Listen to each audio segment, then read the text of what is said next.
bonjour à tous et bienvenue en ce jour, en ce 31 janvier 2025, en ce début de week-end.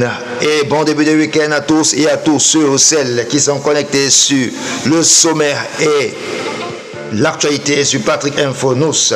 L'actualité qui bat son plein du côté du Tchad. Au Tchad, le président Mahamat Idriss Déby est le nouveau chef du gouvernement patriotique du salut, en abrégé MPS, le parti de son feu père.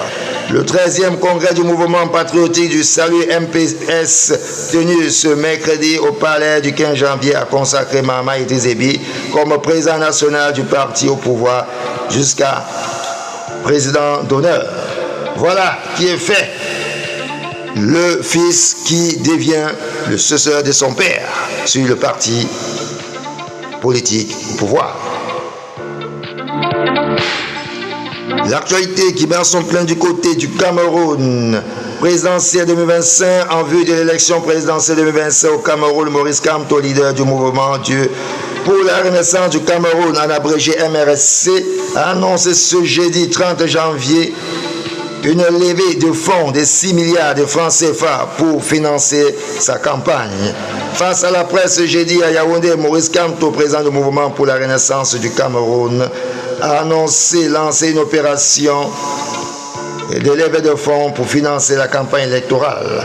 Voilà qui est fait pour le président du MRSC, le parti d'opposition numéro 1 au Cameroun. C'est dans le continent du 237.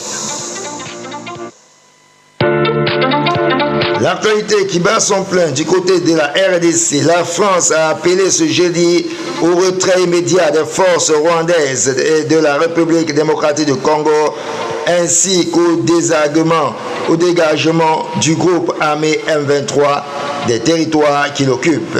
En visite éclair à Kinshasa, où il a rencontré le président congolais Félix Tshisekedi, le ministre français des Affaires étrangères Jean-Noël Barrot a appelé à la fin du conflit dans l'est de la RDC.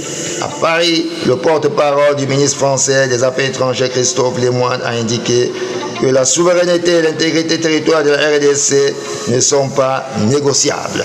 Voilà un temps et un ordre qui est fait depuis Paris pour la RDC.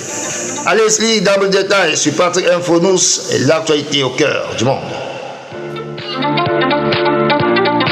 L'actualité qui bat son plein du côté du continent du 237, c'est au Cameroun. La compagnie Émiratir s'est censée informer de l'état actuel du secteur ferroviaire camerounais, du développement probable du réseau ferroviaire